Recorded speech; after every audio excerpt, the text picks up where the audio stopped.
Okay, work.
It's again.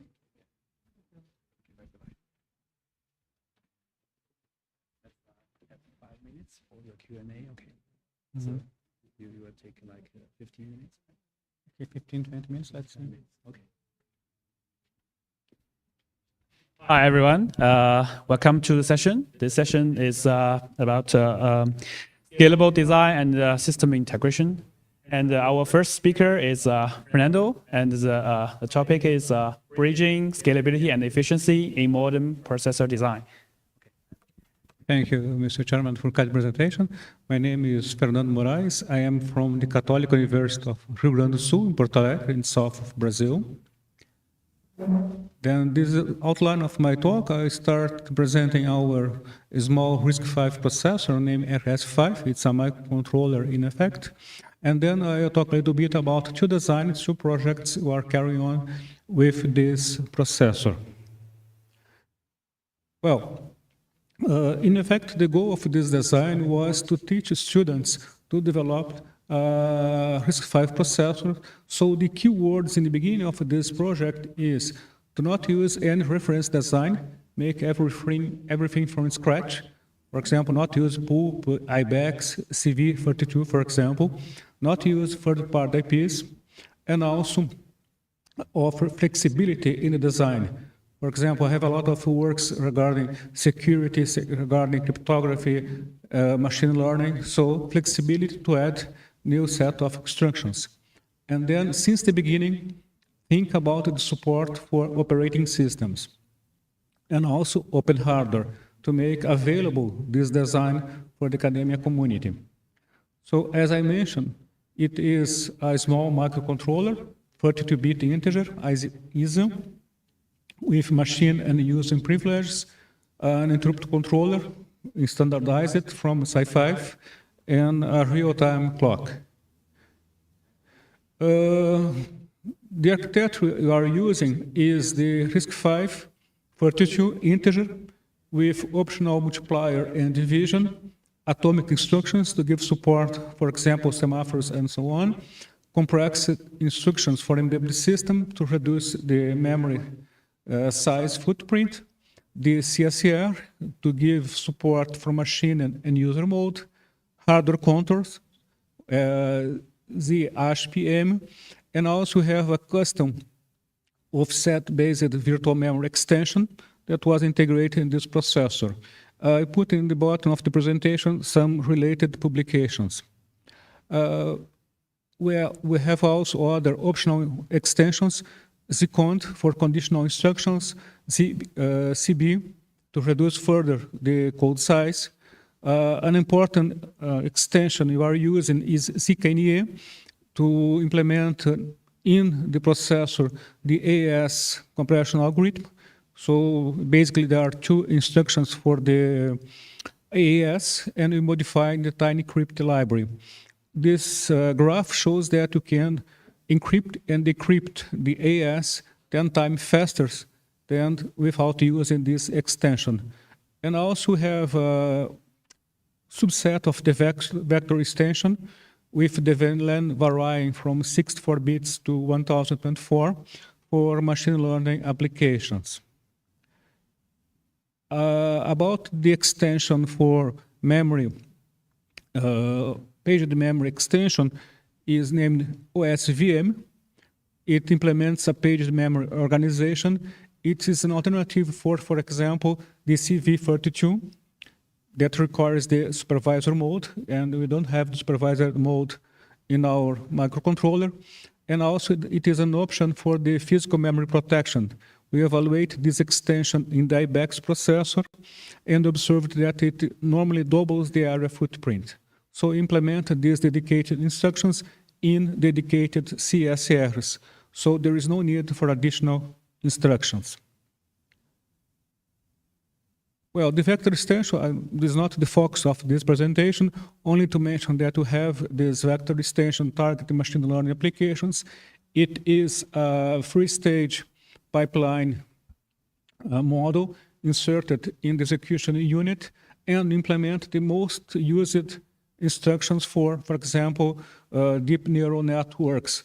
So there is a list on the presentation. I'm not read this list, but is when you compile a code with the vector extension, we can run machine learning applications with no problem. So the idea, as I mentioned in the beginning, is to make the core flexible. So it's easy to configure the processor at the top level system verilog file. So we can set the extension you want in the top level, and then you can generate the core very easily. So another important feature is that this processor for this profile with all extensions, ZCOND, CSR, ZCA, ZCB, and so on and so forth, was validated with RISC-OFF.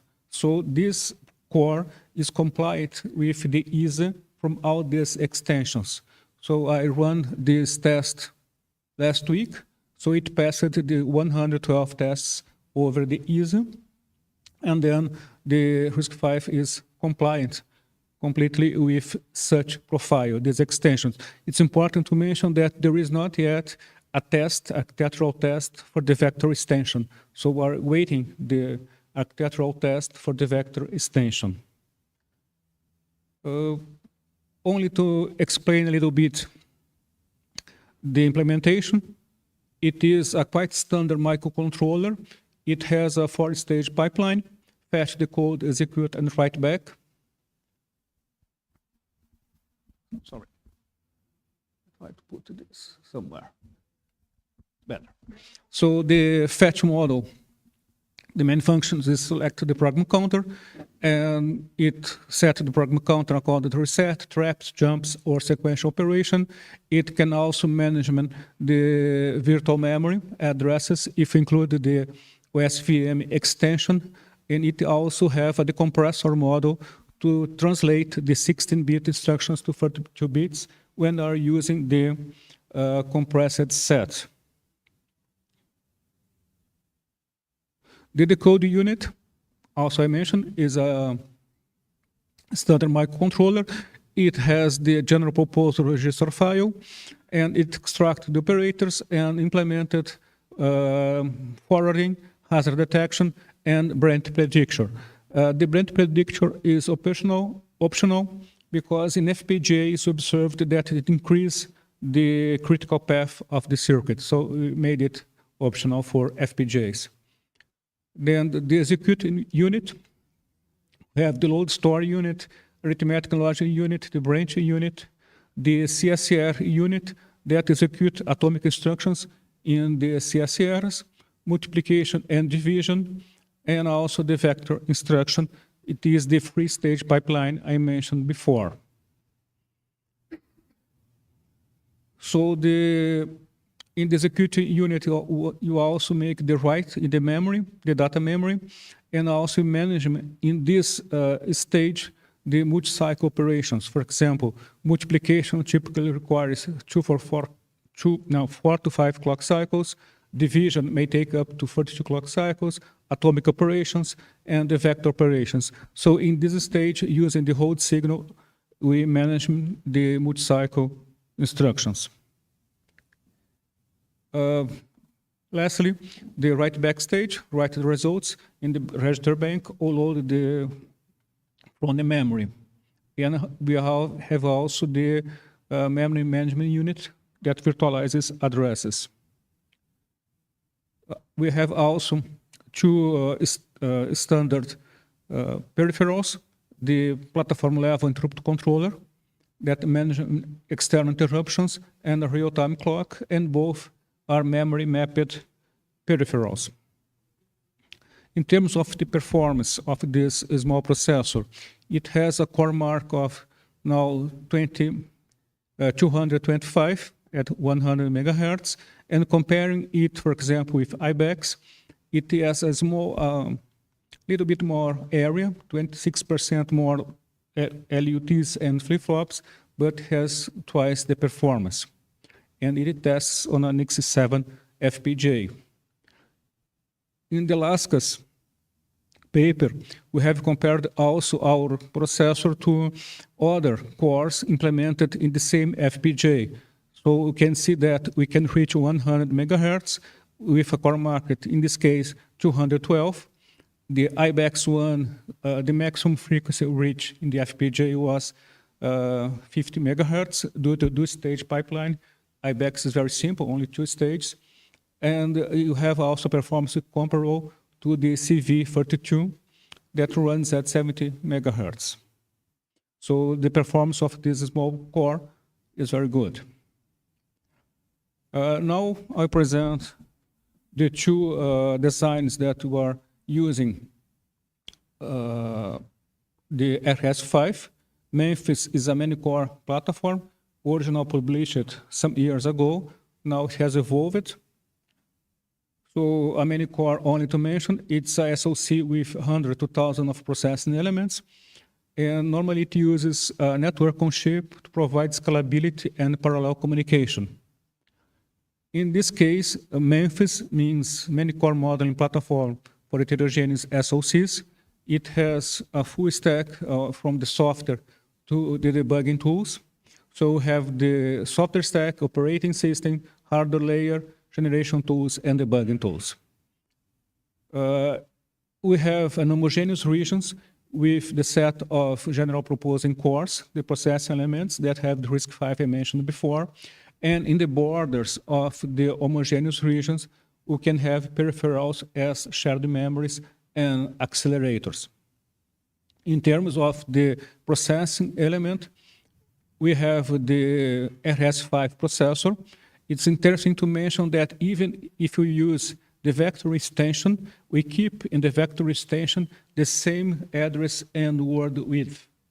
So even if we have a VLAN larger than 42 bits, the address is 42 bits. So we can use in this many-core the vector extension.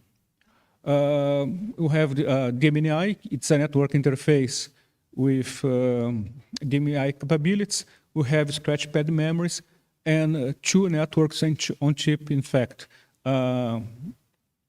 Data NOC, named Hermes, and the control NOC, named BR Lite.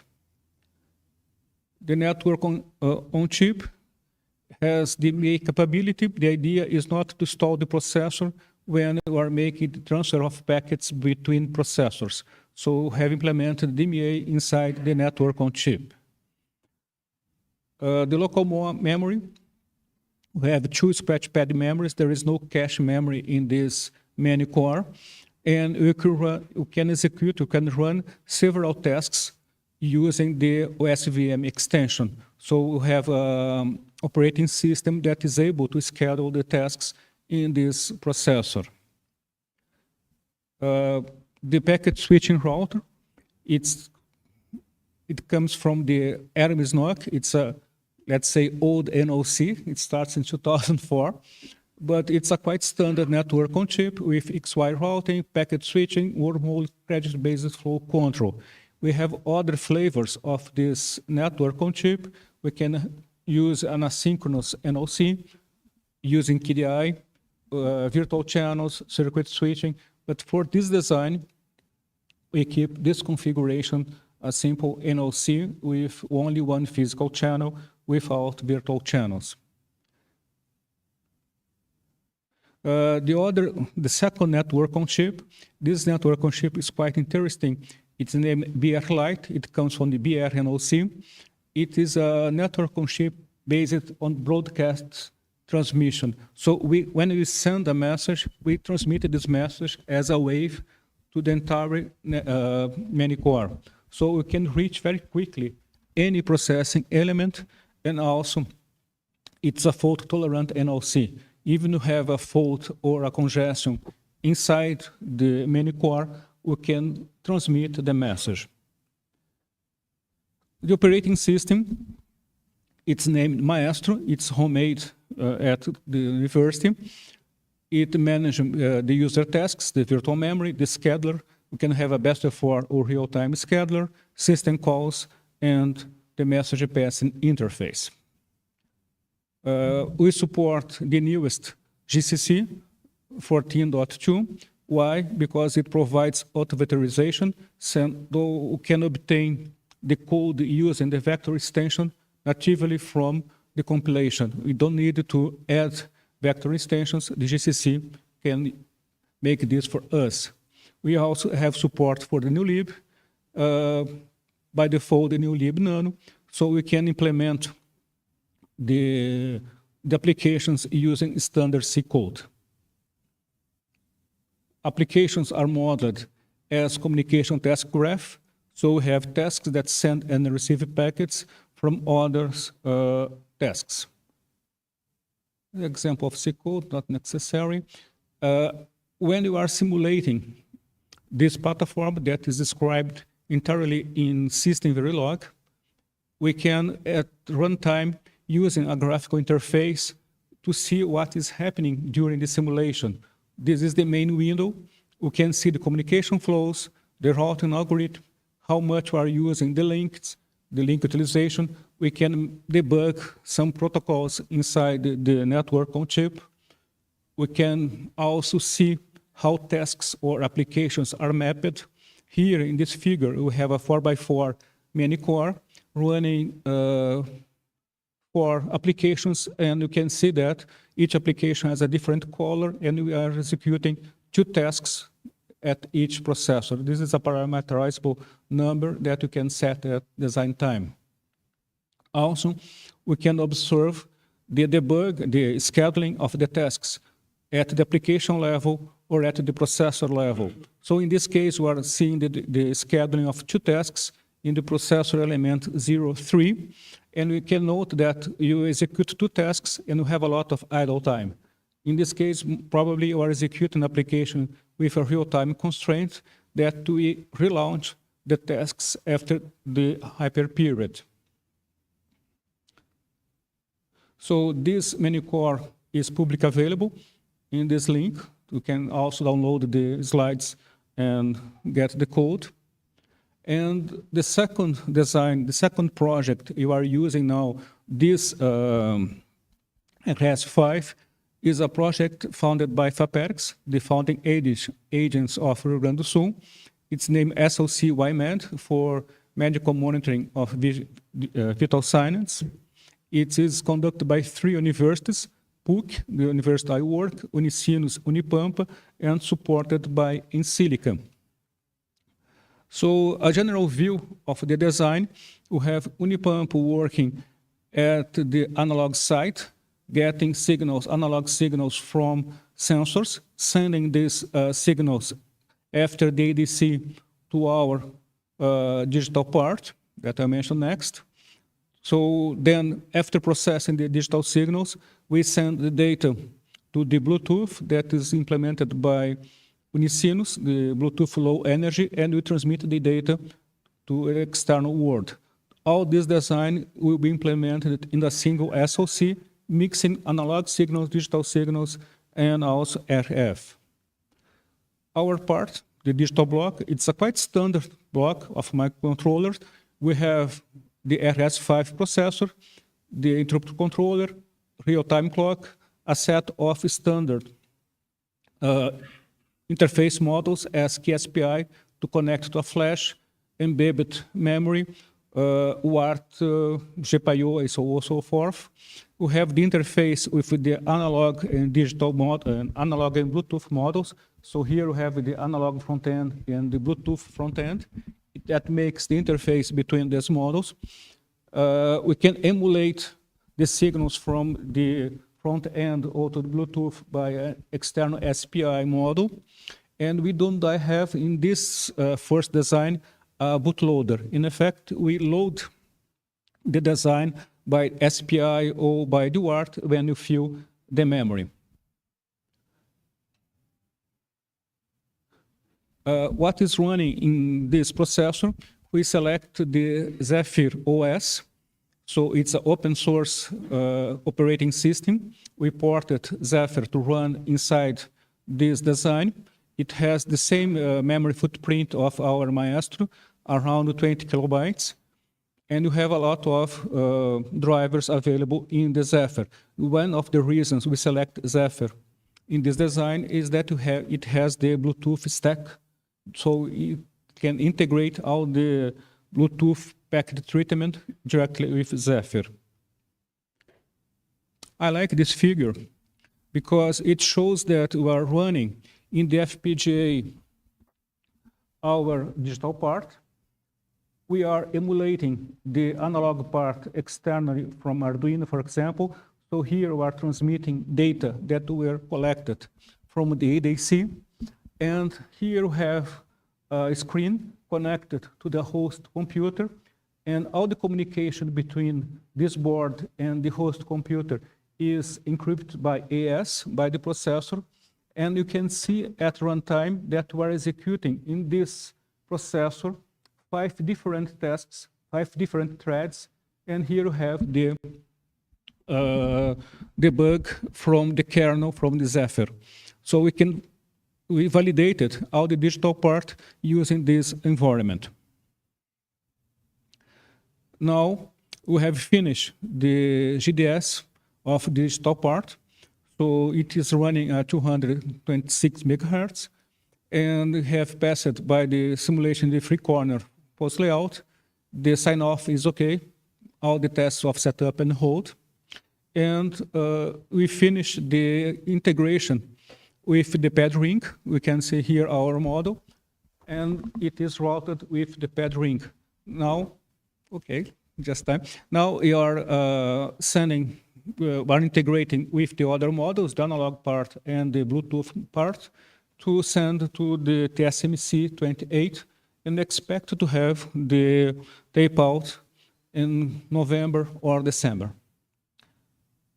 Okay, thanks for your attention.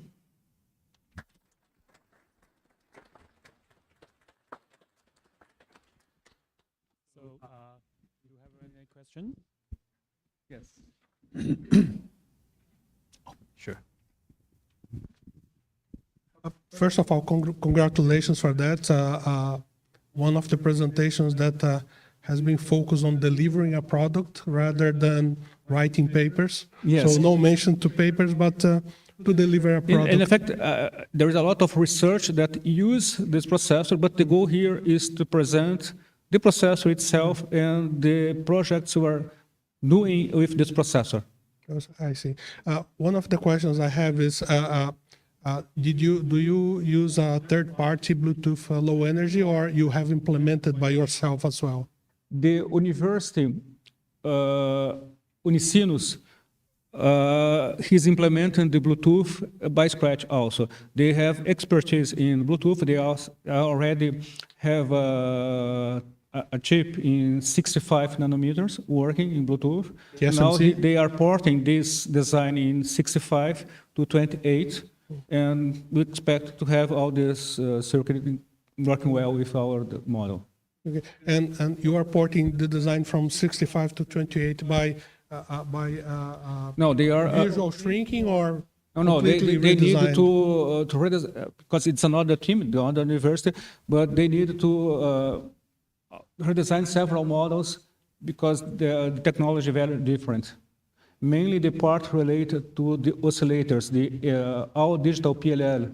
The PLL is not very easy to design in 28. So they are going to have some inductors that are running in, I think, 5 gigahertz. A lot of noise for digital parts. Okay. Okay, thank you. The idea is, as I mentioned before, of all this design is also educational. This means train the students to develop ICs. So the idea is not to use third-party IPs. Is to develop any kind of circuit, ADCs, sensors, and so on and so forth, at the university with undergraduate students or graduate students. In fact, I think at the moment you have at each university more or less 10 students in total for the students working in this SOC. Okay. Oh, another question?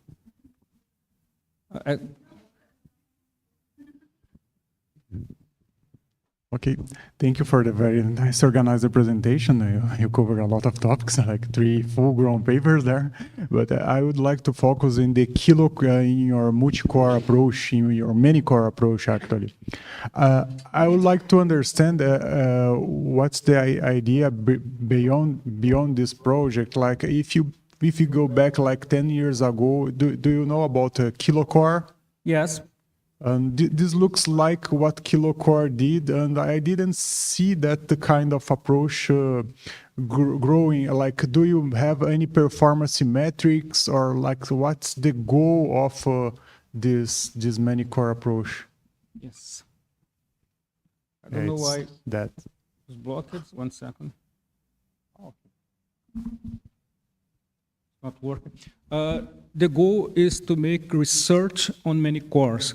So the many core is the basis of the research. For example, we conduct a working on, for example, aging effects. That was a thesis defended last year. So aging effects in processors and in the structure using a many core. So it was one of the research conducted using this many core. Other works are related to security. Implemented security mechanisms at the hardware level. Okay. Also, we are using this many core to make research on accelerating machine learning. So we put the RS5 with the vector extension at each node, and we are comparing the acceleration we can have using this structure. So there's a lot of works we are conducting in the research part, but the many core is the basis. The main difference, I can say, is that we can simulate the many core at the clock cycle level. We do not need to use, for example, GEM5 or other architectural simulator. So we are able to get results, very accurate results at the clock level. This is, I think, the main motivation, because I see very few research groups with a platform implemented with a processor, a network on chip, that is, we can simulate several seconds, for example, of a given application with the relator or other simulator. So this is, I think, the motivation to have this platform. But do you implement it in FPGA? It is implemented completely in system Verilog. We validate a small part in FPGA. We validate only a 3x3 night PAs in FPGA. But when we are simulating, for example, for machine learning, for aging effects, or security, we simulate, for example, 12 by 12, 15 by 15, so we can have a very large system. Okay, it takes hours and hours to simulate, but at the end, we have very good results because we have the accuracy. As I mentioned, clock levels accuracy. We can measure performance, power, energy. So all PPA metrics we can obtain with this platform. I think there is a question also there. Okay. There is also a question. Yeah, due to time limitation, maybe we can take the question offline. Okay. Yeah. Okay. Thanks. Let's thank our speaker again. Okay. So our next speaker is Professor Azambuja from University Federal de Rio Grande do Sul. Yeah. And Professor Owen is here. So the title is Knox, a compact open source RISC-V processor for multi-processor system on chip. Okay.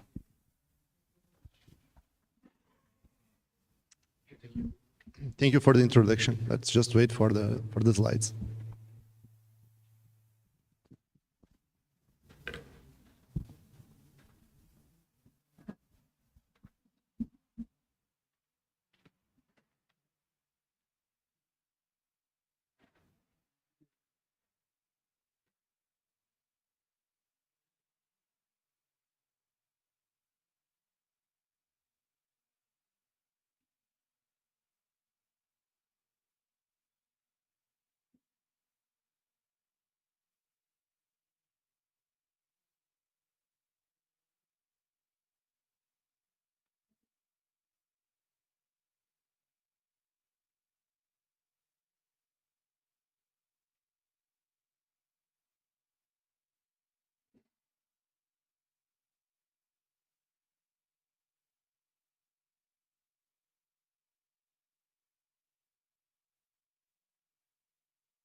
So good morning, and thank you for the kind presentation.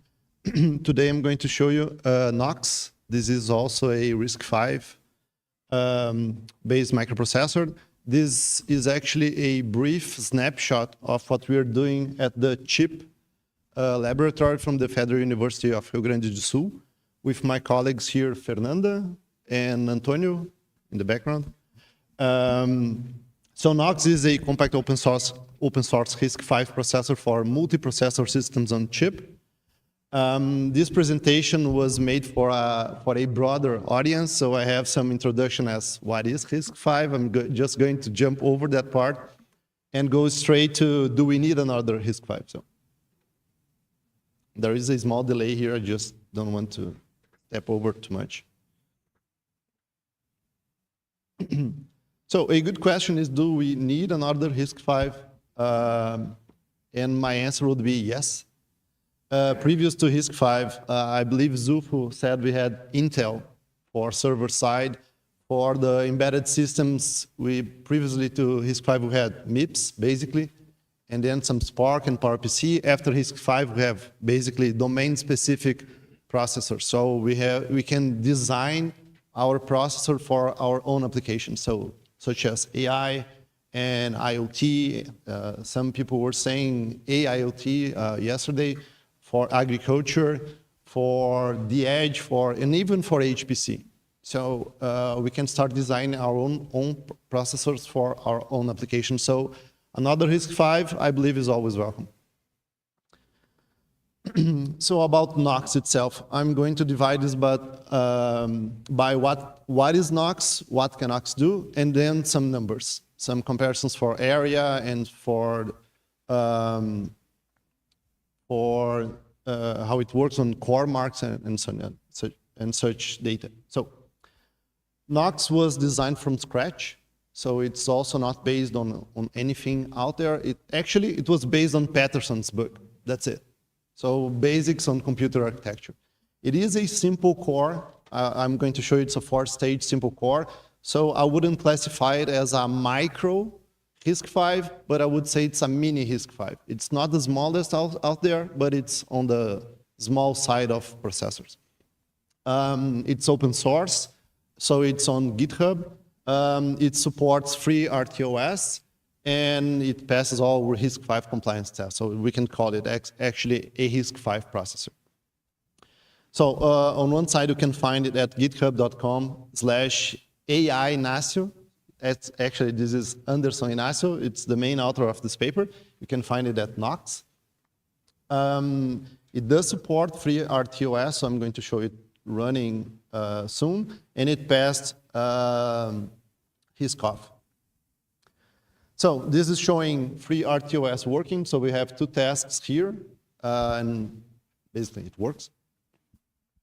This is a video of it working on an FPGA. So you can see here some displays. It's working. There's some counters.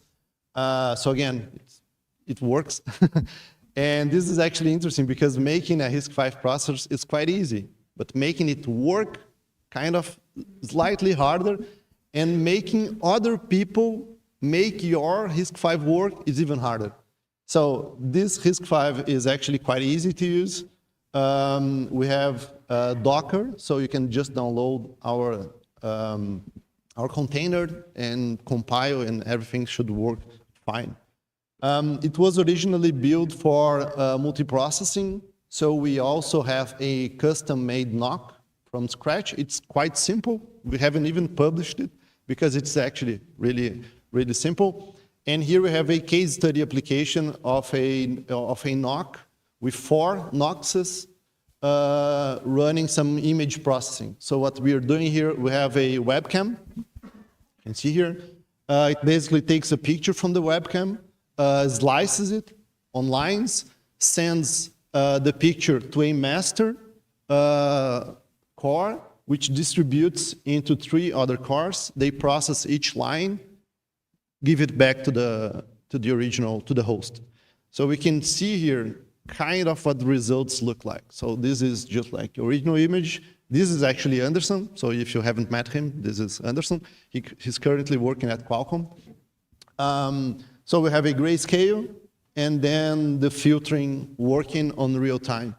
So you can download this, download the bitstream, or compile the whole thing, put it on your FPGA, everything should work fine. And so basically, what is NOX? So it's an RV32i with ZICSR, that's it. You're going to see it has no compression, so there's no C extension, there is no multiplication. It's a 4-stage single-issued in-order pipeline. In the last stage, it shares write back with memory access. It gets 2.5 core mark per megahertz at 250 for ASIC, and we reach 100 mega for FPGAs. Supports Docker. We have software external timer interrupts. We have none and vectored IRQs interrupts. We have a configurable FIFO for the fetch, so we can work with slow memories, or meaning more than 1 clock cycle to access memory, works fine. It supports AXI and AHB, so AMBA buses, so this is very friendly core. And again, Docker. And this is basically a NOX pipeline. So basic fetch, decode with a register file, 32 registers, execute, and then it shares the last stage with load and store and memory write back. So in some cases, we might have a second cycle here. Also, we have some bonus peripherals. So they are all compliant, they are all AXI, so we can just plug them in to NOX. So we have here some timers, we have Ethernet, we have DMA, we have a reset, so everything works again with NOX. So considering that, this would be a basic a SOC example of NOX. So we have NOX, boot, memories, wards, resets, GPIOs, SPIs, and basically that's it. So we can build an entire SOC with all these modules, and again, not only NOX, but everything you're seeing here was designed from scratch. And here you can see an MP-SOC example of NOX. So for this, we use Raven NOC. Again, this NOC we built also from scratch. And here you can see a 3x3, how it would like master tiles and slave tiles. So this is Skywater 130 nanometers. This is a preliminary tape out. we have our target on December at TSMC 65. We were approved at APCI by, so thank you, Bruno. Bruno, for coordinating this process. I mean, and thank you. Thank you. And so this is the tape out and the routing and placement. So we expect to have this not in 130, but by TSMC 65 by December. And then some actual numbers for Knox. So by far the biggest stage is the decode because it has the register file in it. So of course it's slightly bigger. On equivalent gates, we have 27 kg. So this again is by the mini RISC-Vs, not the micro, but the mini ones. And for LUTs and registers, just for comparison. And now some area comparisons here. So I put in here IBEX, micro and small, and we can take a look at SCR1 here, this version, with E. So these guys are smaller than Knox. Knox is 60% and 145% bigger than these micro RISC-Vs. When we compare it to mini RISC-Vs, it's on par. So Knox is 27K against 26.6, 26. And against the bigger cores, it's of course smaller. But when we look at performance, considering core mark per megahertz, against this micro, Knox is way faster. Again, it's bigger. But when we compare it to mini ASICs, mini RISC-Vs, Knox is actually way better than SCR1, for example, for the same area. And kind of on par with IBEX small, so slightly. Its actual core mark is 2.50, so it's okay.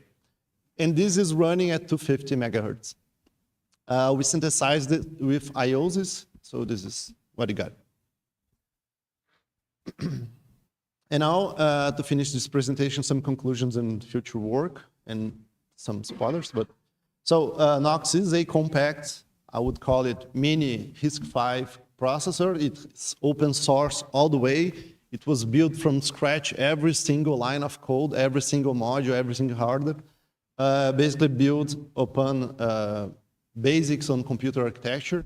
Supports FreeRTOS, it supports MPSOC designs, and performs at least equal to state-of-the-art mini ASICs, mini RISC-V, sorry. So for future works, we see Knox as mostly as a control processor, even though if it was put on an MPSOC, we could get some performance out of it, but we are looking to couple it with hardware accelerators. So we are looking into hardware accelerators for AI, for agriculture, for edge computing, and we are looking at the VFS on an MPSOC scenario.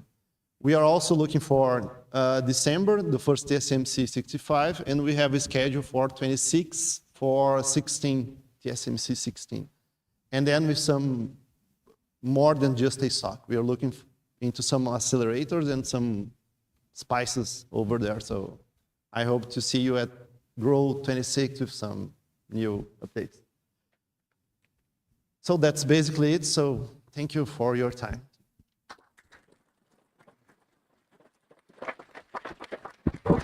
Okay.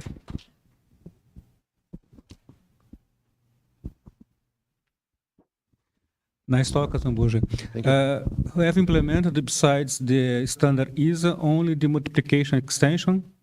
We have support for privileged mode. It's not considered in this data, but no multiplication, no. Okay, and are you planning, you mentioned accelerators, are you planning to include standard extensions, for example, for machine learning, for security, on other extensions in the processor, or use as attached models in the future? We are looking into attached modules. So we are looking into Knox as mostly as a control, so we are not planning on adding more extensions to it, but communicating with hardware accelerators. When you when you presented performance, can you please also elaborate the performance in terms of power consumption? Oh, we didn't measure power consumption. Sorry. Yeah, it's yeah. I don't want to just guess here, but it's Was on par, but what about? I mean, when the clock performance was on par, but what about comparing the power consumption?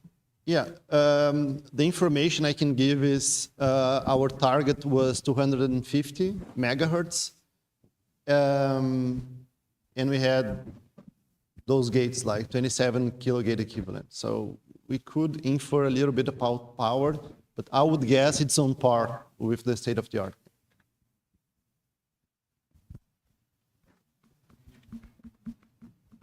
Other questions? Okay, let's thank our speaker again. Thank you. Okay. Okay, our next speaker is Xiaoke from Institute of Computer Technology, and the topic is One Student, One Chip Initiative. Learn to build RISC-V chips from scratch. Okay.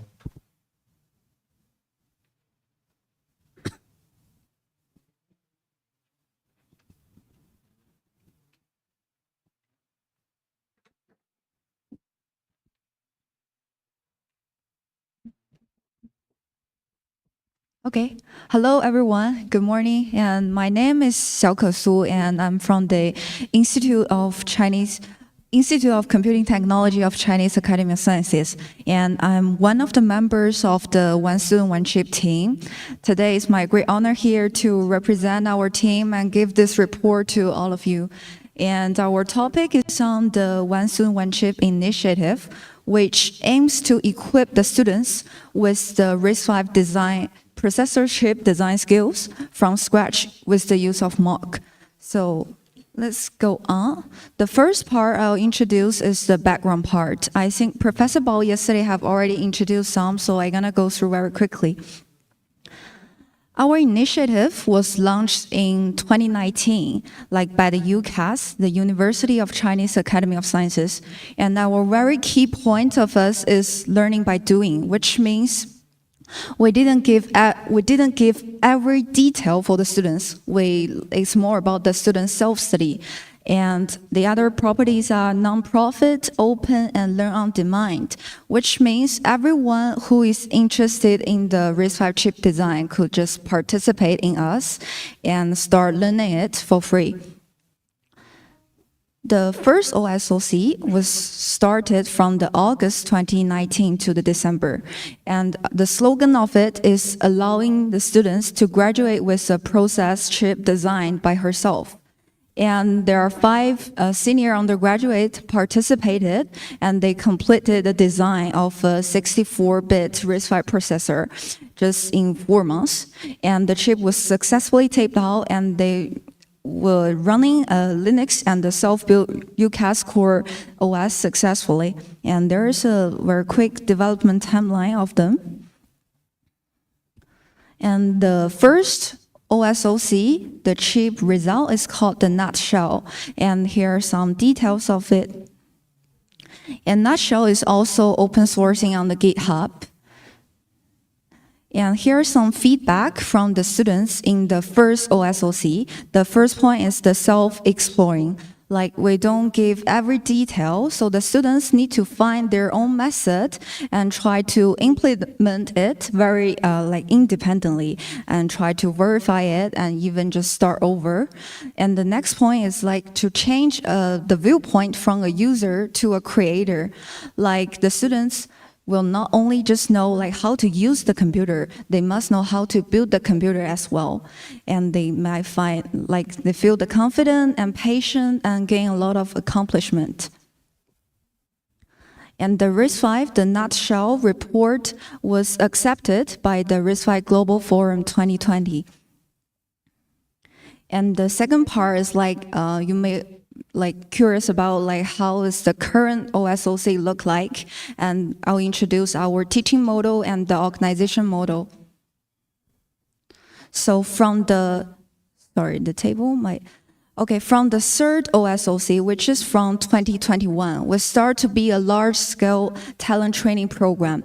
So not only attracting some UCAS students, we also attract more students from any university to join us. So we receive a lot of like enrollments, and now it's over like 12,000. And for the course design, OSOC is not a traditional hardware course. It's like teaches students some chip design, like the application, the RTL implementation, but also teaches them like the software, the compiler and application software. So it's a co-design of software and hardware. And remember, everyone is welcome. Like everyone who is interested could join us. So no limitation on the university, the major, or any basis. For the learning roadmap, like if you want to join the OSOC, you need to fill a form at the first to register, and then you go the preliminary stage of study. And after you pass an entrance interview, you're gonna be our formal students and start your basic, your advanced level study. And before you get the tape out, you need to pass a debug exam, and I'm gonna introduce later. And for the rest of them, the backends are now like completed by our engineers, but we're developing the backend handout as well. So I think we're gonna release them maybe this year. So at that time, students will do the front end, the backend at the same time, all by themselves. So it's a very full chain study. And you may want to know like how we organize the 12,000 students very well. Like we have a huge teaching assistant team. Like the teaching assistant are selected from the advanced level students, and they try to teach the new students like in the preliminary stage or the basic stage. So it's a peer tutoring, like let the students to guide the students, and we keep a ratio of TA to students like 1 to 30. And you see, like on the left-hand side, is we attract students from the university, and then the students will go to the middle part, is the study part. And after they finish the study, they may get to some like significant like interest group to have their self-interest research. And they also could like go some cheap companies or some open source communities. And all of our learning materials are opened in our official website. We have the handouts, the slides, and the videos. And the most important one is the handouts. And we have the English version handout available in our website. And there's a good news that we're gonna release the latest version handout this month, in this July. And the new version will be more friendly to the new beginners. And there is a quick view of the new handout learning stage division. Like from the stage F to stage S, the students will get try to learn the small simple system to large complex system. From the small program to real program, you see just from the 3 instructions to over 50 instructions. So the entrance interview will be set after they finish the stage of stage of F and E, and the minimum certification level will be set after stage C, and the minimum tape-out level is finishing the stage B. And everyone, like we would like to track all of the students, their study as much as possible. So the OSOC students, they need to have a learning notes and to record their everyday's progress on his study. And the details will contain like the date, the task, the everyday they use how much time, and they maybe meet some issues and what's their solutions. And all of the learning notes and their meeting attendance will be openly accessible in our website. So if you receive a resume maybe from OSOC students, you could just like go to our website and try to validate it if house is learning learning, like how's this learning going and how's its contribution. And there is no any deadline for the OSOC learning. So like always someone asks me like how much time I need to take the OSOC study. So I will always answer like the time spent by the students vary from weeks to years. Like someone may just finish in 4 months and someone may take 2 years. It really depends on your basics. Like have you already take the computer science class or have you already learned the RTL before? So but based on our past data, like students without any basics, they may spend over 500 hours to finish all of the required tasks of OSOC. And everyone could learn the OSOC just with her own schedule, so there are no time limit for that. And we have an online debug exam before the tape out. So when they apply for the tape out, the TA will inject some bugs in her project, and they are required to debug them within 1 hour in an online meeting, along with the screen sharing. So during their debugging process, the TA will know like if they know enough detail of her project and if they've done the project by themselves. And here the chip and board, I think this picture you might see it yesterday. And there show the demo, and we're delivering the PCB, like at the center is the student's chip. And they tested and ran it successfully. And how to join the OSOC, like just scan the QR code on the left-hand side and visit our official website, which is ysyx.org/en, and just click the sign up button at the homepage. And we also have a Telegram group QR code. If you want to join, you can also scan. And remember, no time limit for learning and no time limit for the register as well. So you can enroll at any time, and we open year round, like from January to December every year.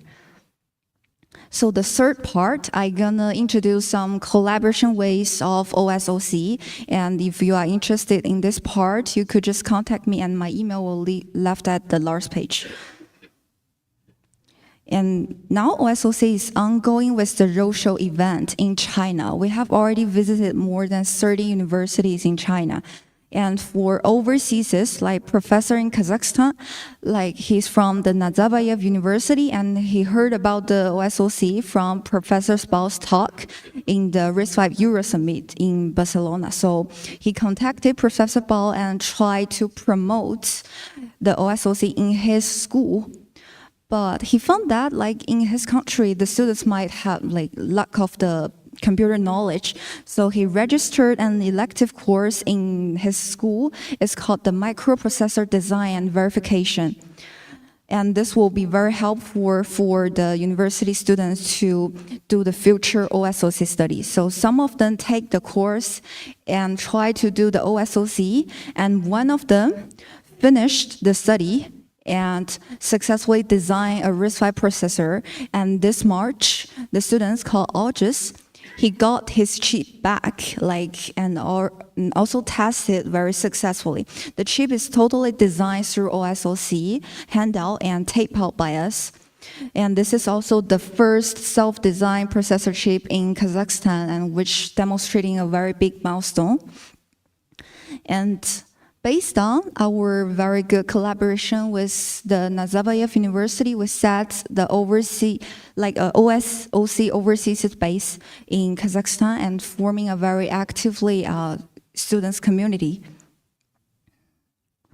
And also, like professor in Japan, Nihon University, he write an email to us, and he said like he would like to let his students to join OSOC and maybe try to organize students to translate our handout into Japanese to attract more Japanese students to study. And this is our university collaboration pathway. And you see there are so many plans, and like from A to J is like gradually deepened, but all of the plans can be carried out at the same time also. So the last part will be the future plan of us. So firstly, instead of attracting some domestic students, we also want to attract more overseas students to participate in us. And we are trying to improve and add more language version of handouts, like including the Portuguese, Japanese, German, Russian, etc. And we want to establish deeper cooperation with some universities, like both domestic and overseas.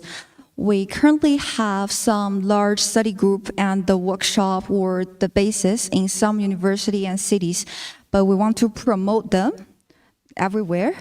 And some of the school introduces the OSOC as part of the experiment or as part of the students' graduation project. And we would like to connect more companies and institutions to provide greater and better employment opportunities for our advanced level students. So the key point is that we're welcome to every kinds of collaborations and even like based on your needs. So we're very willing to do so. And here are some FAQs of it. And that's the end of my presentation. Thank you all.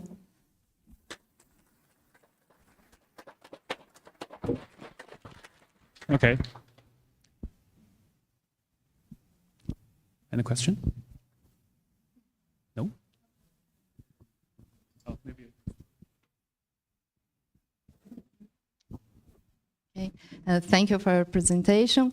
I would like to understand better about the teaching assistants and if it's in presence or if it's online, and how does it work, the dynamics of being in one place? Do you have many places in many cities, or how is it organized physically? Yeah, we have both offline and online TAs. Like you see, one student, one chip, the main component is the website. So all of our course materials are on the website. So I think more than 90% of our students are study online. So we have a huge online TA group. So we have, like in China, we have the WeChat. So we have a WeChat group chat, or like in overseas, we have the Telegram group chat. Inside the group chat, there are so many online TAs, and every students, they just do their study and might find some bugs he cannot solve. So he can, in the group chat, and ask for the TA, or maybe send some private message to the TA. This is the online organizing. And for the offline, we refer to the basis, like some offline basis or the workshop inside the university. So for the basis, we have offline TAs, which are like selected from the online TAs. There are more advanced level students. They are good at skills like the engineering skills and the organization skills. So like inside the offline basis, they could just ask answers like face to face. So it's very easy. And inside the university workshop, it's like when we have the TAs inside the school, we plan to form a university workshop, because workshop really depend on the TAs. If there is no TA, the student cannot guarantee a very good study. So that's how. And are all the TAs former students or no? Are all the assistants, the teaching assistants, are they former students, or all of them are? Yeah, they are selected from the advanced level students. Yeah, they're the students maybe at the stage A or stage S. Like most of them finish the parts of before the tape out, or like at the basic level student like stage B, this part. Yeah. Congratulations. I love your presentation, and congratulations for your work. Based on your experience, and since you have like students entering almost every day and they can have different paces, how they manage together to have doubts and help? Do they help each other, or do you really need all those TAs? How is the logistics among them? Can you comment on that? Yeah, like for every stage, we will have the group chat. So if you're in a group chat, like the maybe called preliminary stage group chat, so inside this group chat, most of them are at the same stage as you, and the others are the TAs. So you will know like everyone like besides you are at the same stage. Yeah, yeah. Thank you for your question. Yeah. So, hi, thank you for the presentation. Thank you. I would like to understand if you would like to collaborate, like to generating a Portuguese version of this, would it be possible? So can we like fork it or contribute to the GitHub? We can find students that enjoy the project, maybe in some universities. Is it helpful or is it welcome? Very helpful. Welcome. Yes. Oh, okay, We're waiting fantastic. for someone like this. Very nice. So in this case, would be possible like for Brazilian students to tape out or like if we find a way to pay that? So I see you used a Chinese foundry. Is it open for the rest of the world to try to do small blocks there? Do you know how it works? How would it be possible? Yeah, well, like considering about this plan right now, because currently we receive some overseas registration, but those kind of students are still, I think, in the preliminary stage. Yes. So to achieve the tape-out standards, like a little bit far, but we are thinking about this plan because currently the free tape-out only provided for the Chinese, like university students, but for the overseas, I'm not sure right now, but we are making the plan. I think we're gonna try our best to help all of the students. Okay, and it does not need to be free because actually we found other projects, so it could be also paid if needed. But so the path exists, so we could achieve this like having a chip with I think multiplexed outputs as you said, like a MPW with 10, 20 students inside. So it's a possible way. Yeah. Thank you. Thank you. Thank you. Okay. Oh, okay. So maybe last question. It's very quickly. Well, thank you. Thank you for your presentation. It's, Thank you.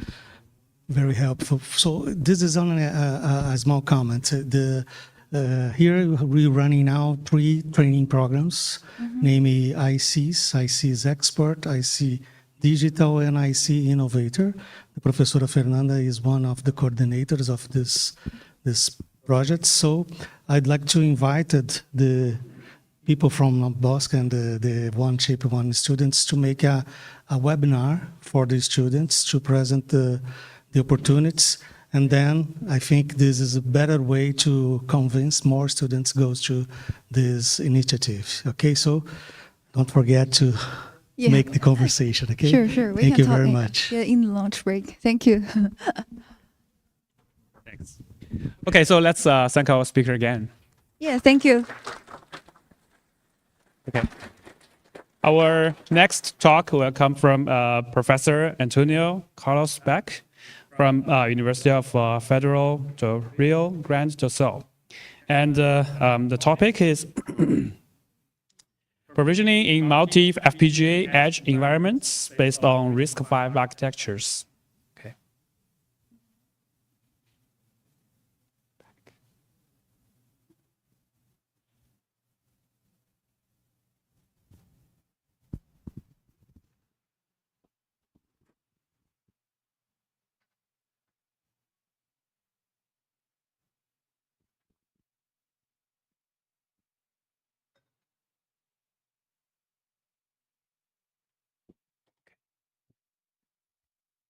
Good morning, everyone. So my name is Antonio Carlos Beck. I'm a professor at Federal University of Rio Grande do Sul. The team involved in this specific work, there are 2 undergrad students, Ian and Arthur, and Pedro, 3. Michael Jordan, it's his real name. He's a postdoc student, and professors José Azambuja and Fernanda Lima. This is a part of a larger project that we've been coordinating, composed of almost 20 people, that works somehow around the RISC-V processors, designs, and experiments, right? So what is the motivation of this specific work is that we all know that the number of IoT devices is increasing in a huge scale, right? So let's say the cameras that we have at our homes, that are really cheap, like with $10 in your pocket, you can buy a really good camera. But you want to know if someone is arriving at your home and it is a known person, or whether it's a known person or your dog. And usually this data is offloaded to the cloud. And we have latency problems, have security problems. So people have been researching one thing in between, which is called the edge. Network people call it foggy computing. Embedded systems people call it edge, right? And basically it is anything in between the cloud and the end device, the IoT device. What are the advantages?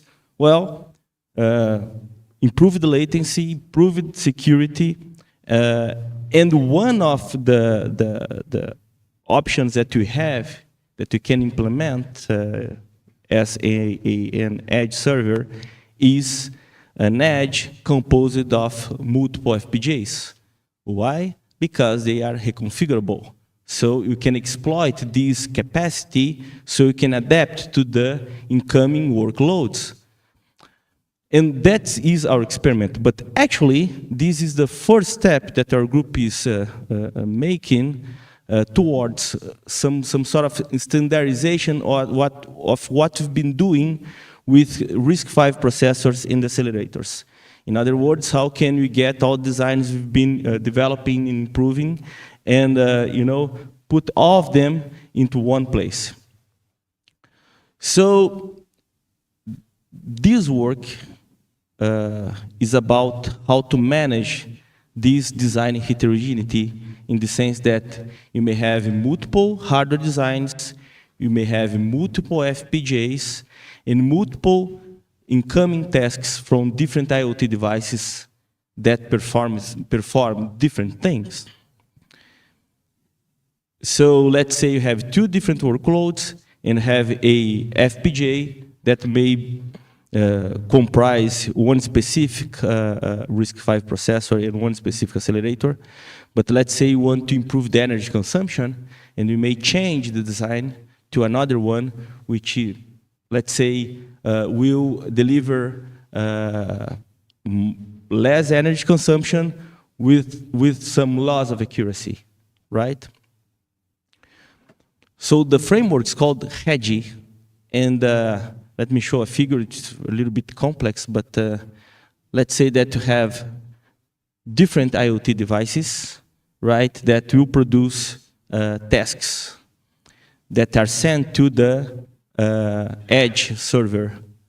And again, imagine that as you have like the water repository in our building, imagine that you may have like some computing repository that you may use as an edge server, rather of offloading all of our data to the cloud.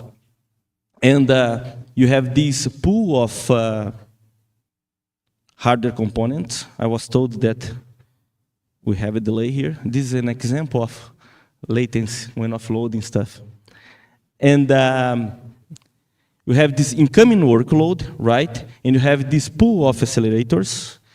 And which one to pick? You may have one specific FPGA allocation and another one. Both will work, but do present different trade-offs when it comes to accuracy, energy consumption, area, and so on, right? So our main target here is how to pick the right one according to some specific requirements. And again, we, as another cool stuff, we can play with all our available designs. All right. So how does this workflow work? It is split in two parts. The design type part, which we configure, for instance, the size of the batch, which means how many tasks do we wait for to start the allocation procedure, the allocation strategy, so we can configure it. I'll show you two very simple allocation strategies today. The resource setup and the task library and design pool. This is very important because you are considering that the tasks are there. So imagine that I want to, again, the face recognition, I want to do that, and the IoT camera will just send the frame and say, I want to make a face recognition from this frame, right? And you have the design pool. And of course that there are some hardware components that fit the task at hand, and some don't. So this is also configured at design time. So you may have many different hardware components, and some of them will fit some tasks and others won't. So at design time, when the queue is full, we'll run the allocation and the task segment, and they will produce a configuration that will be responsible for reconfiguring the available FPGAs. Remembering that this is multi-FPGA environment, meaning that we may have more than one FPGA available, and we execute and generate reports and everything else. So this is the main framework, and again, this is divided into two different parts: the design time, where you configure it, and dynamic time. So the task library, for instance, it is configurable, not reconfigurable, in the sense that you may upload new tasks, but you cannot change it at runtime. Now we're exploring two very simple solutions for the allocation process, in the sense that you have the batch, have the tasks, and what we want to do now, we want to distribute these tasks across all the available FPGAs using the best hardware components at hand. And they're using a grid approach and a genetic approach, but again, this is very flexible. You may implement anything you want, depending on, for instance, if you want to decrease the convergence time, you may implement a simpler allocation strategy. What is the methodology? We use this board, this FPGA board, ranging from some to many FPGAs. And we have three different versions of the RISC-V processors, right? The first one is Knox, which was just presented by Professor Azambuja. This one is the smallest one. And two different versions of the CV32, one with and another without FPU, float point unit, right? But again, this is just a test. We can add as many processors as you want. But of course, they need to be architecture compatible, right? And for the accelerator, you are using the FIN accelerator. This is very interesting because this is an accelerator that was designed by Xilinx, now AMD, which is tied, let's say, tied coupled to a hard core, an ARM core. So we kind of removed this accelerator and made it to work with the RISC-V. So it's completely independent. And this is a data flow accelerator in the sense that, as you can see here, it maps each layer of the neural network to a processing element. And the interesting part here is that this processing element, you can exploit the available parallelism in the neural network. So let's say we can unroll the processing element and execute everything from one layer in parallel. So we can vary the number of processing elements and the area and the energy consumed by it. And you also apply the quantization technique, which means that you decrease the resolution of the neural network. Otherwise, it wouldn't fit in the FPGA, right? So it's always necessary. So as you can see here, you have different data sets that we use. And I'm not going into details here, but you see the area occupation, the min and max, depending on the level of parallelism and quantization level that you apply, and the utilization and so on. So just to show you that have different designs in terms of processors and accelerators. And you see it's very hard, and you are discussing a lot about RISC-V processors here, but getting in let's say, a neural network accelerator, which is a hype today, it is not straightforward to make it work with a RISC-V processor. It is not. It is not easy. You have like these systolic arrays as well, have some around. It's hard. They are usually tied, even if they are designed to work with a specific RISC processor.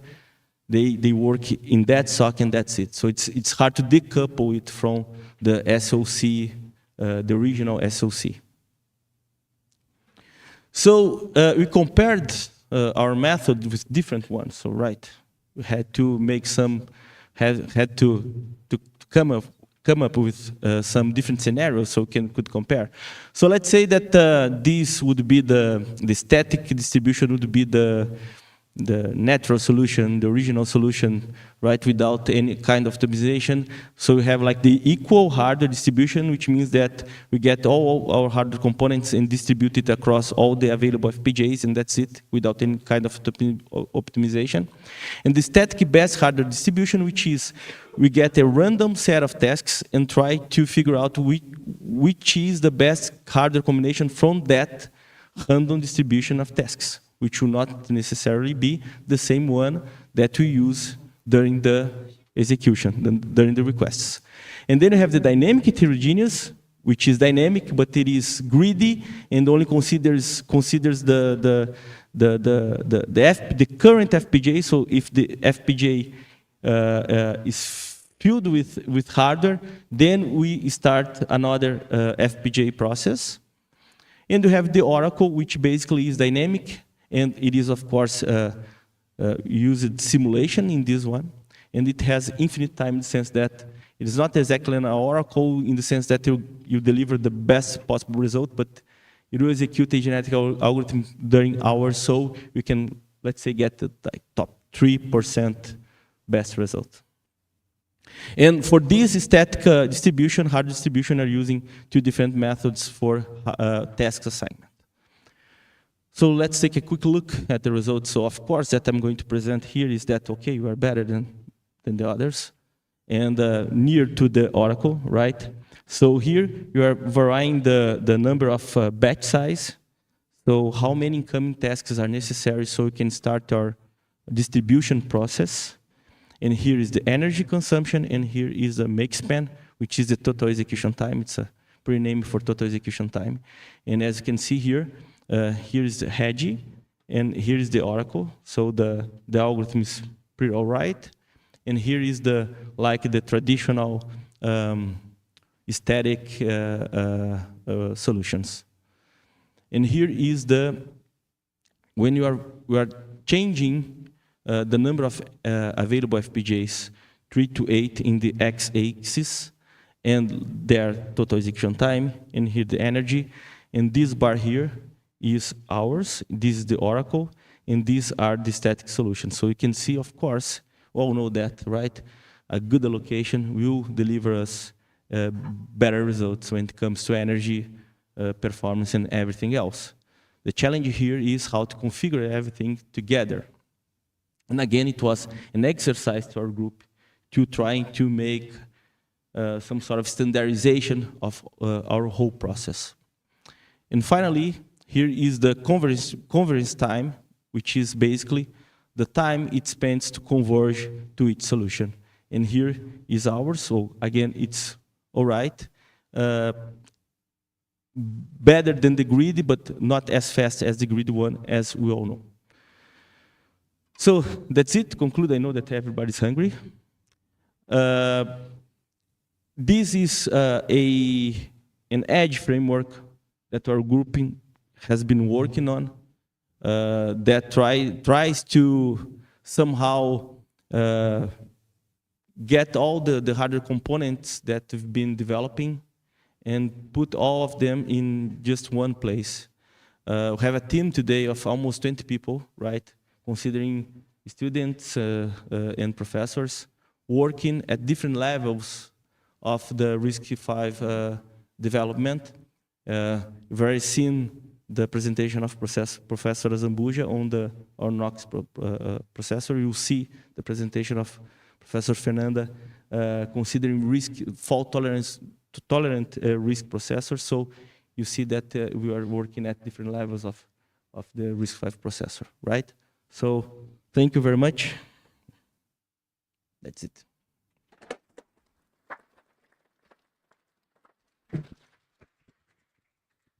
All right, any questions?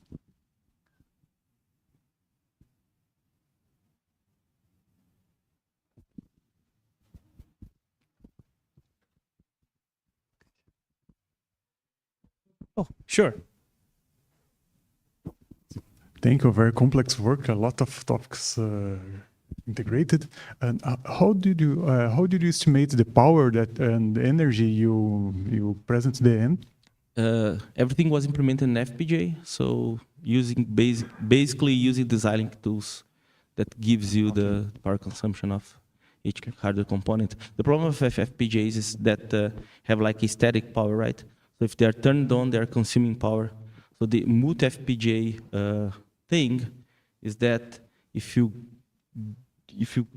reach a good allocation from your strategy, you'll be able to turn off some of the FPGAs, and basically it's from the energy saves are from there. Fantastic. Okay. If there's no question, so let's thank our speaker again. Okay. So this will end our session. Thanks for your attention.